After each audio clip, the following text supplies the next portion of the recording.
Hey, ladies and gentlemen, this is Frostbyte. Happy holidays. I hope you enjoy the discussion that I have for you today. Now, as you can see on the screen is a chart by SD Bullion.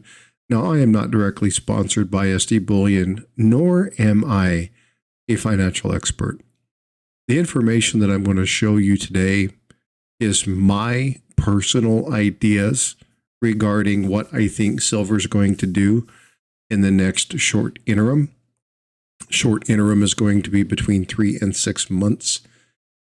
And so I want to talk about what I believe the high point and the low point of 2024 is going to bring us. So when you look at this particular chart, you will see that I have included a number of lines here. So the first line that I've included is this one. So this line right here is set at this point, which is around the $21 mark. And this line right here is set at or about the $25.70 mark, just underneath $26. And you can see the dollar amounts here on the right-hand side. Now, the reason that I wanted to do this is because I wanted to show you a little bit about pattern. Now, I know a lot of people say that you shouldn't utilize stock market trends or stock market ideas to buy silver and gold. And I say, I don't agree. Now, I'm not going to be utilizing it to make short-term purchases, and I'm not flipping silver and gold. However, there are times where it could inform me that there's going to be a potential area in which to buy, or if I need to sell anytime soon, may indicate that I may want to wait a little bit to be able to sell at a different time. Now, again, these are tips and strategies that I use for myself.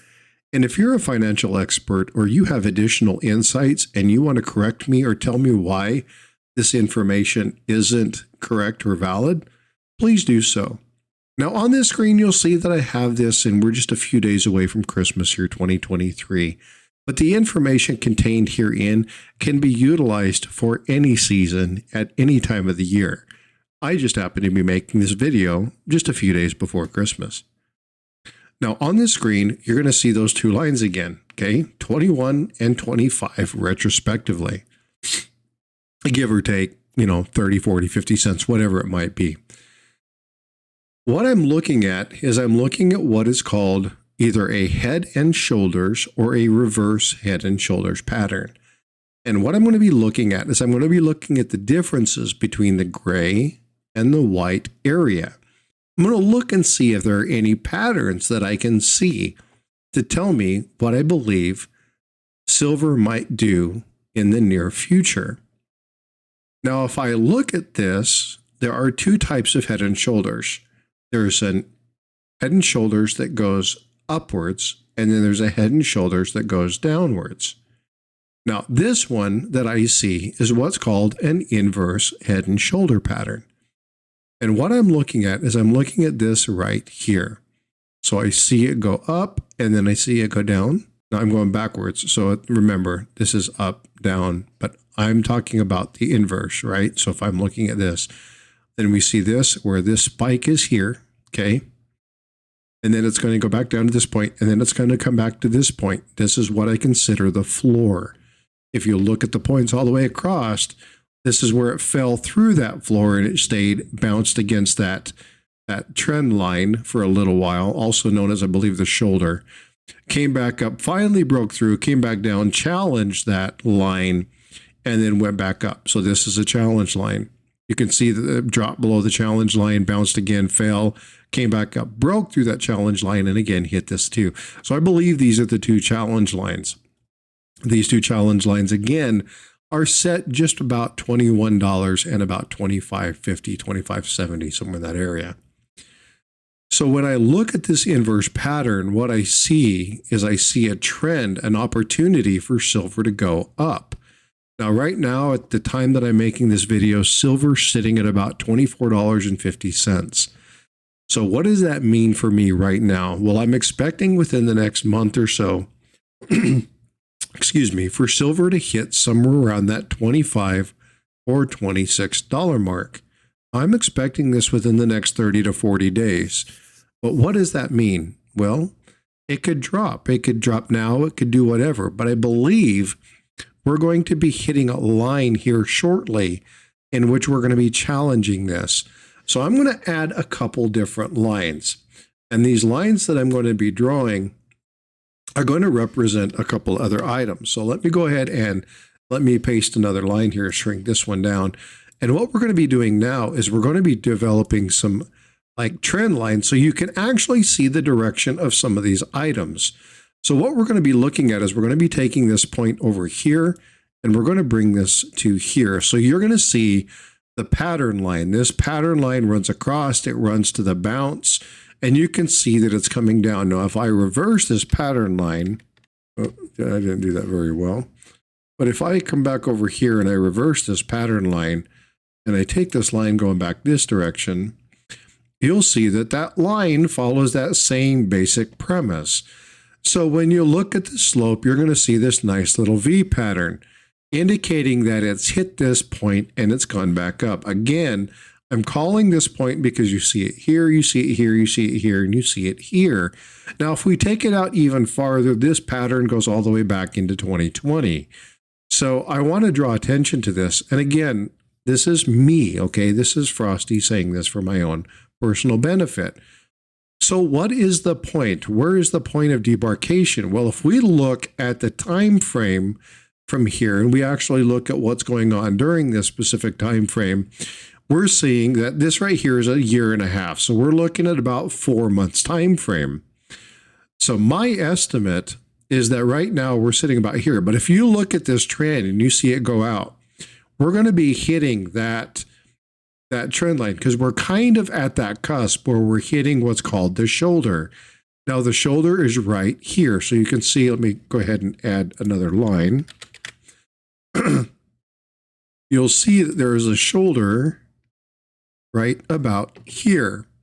Okay, now the reason that that shoulder is important is because that shoulder, it is broken through this particular line. So it's broken that spot. So that means that we're going to be trending in the upwards pattern. One thing that's really important to look at when we look at this is that there is a area here that's it's going to go up and then it comes back down. This is a buy point, okay?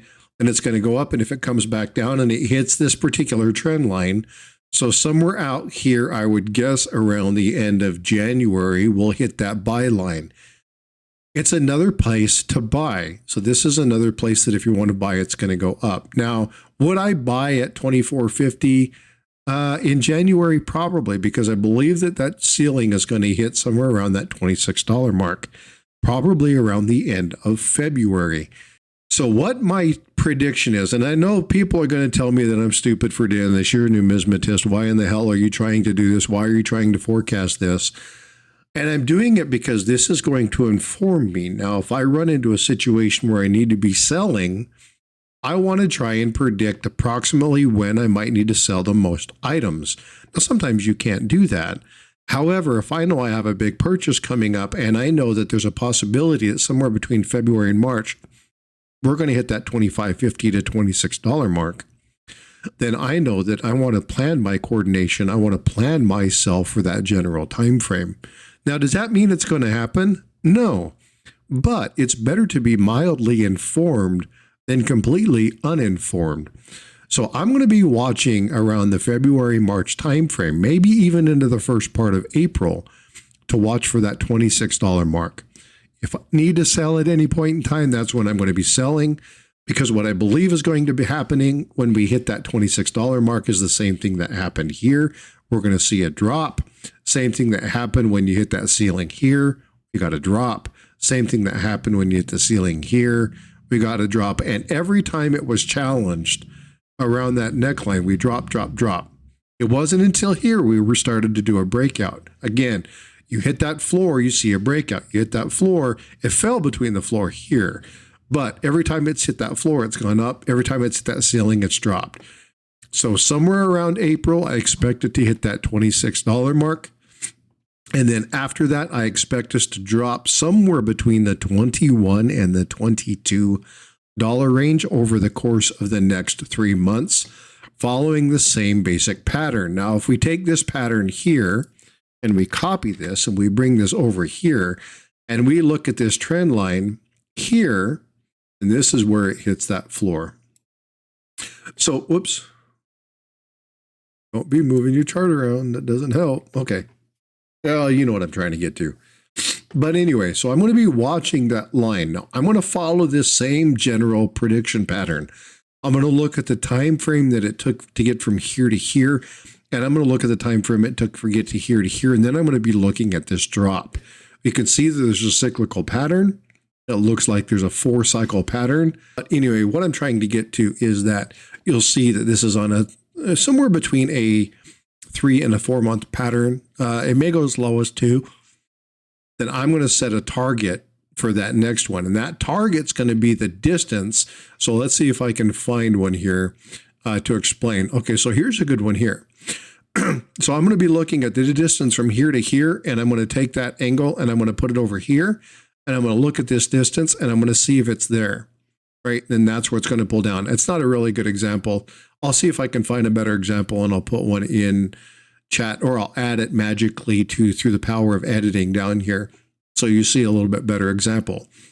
Hey, ladies and gentlemen, this is Frostbyte. Again, if you enjoyed, if I deserved it, smash that thumbs up. If there are financial experts out there that really want to challenge me on this and tell me that I'm up in the night or that my theory is off and that, tell me where I'm flawed.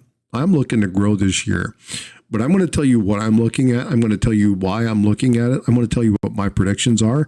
I don't care if I'm wrong.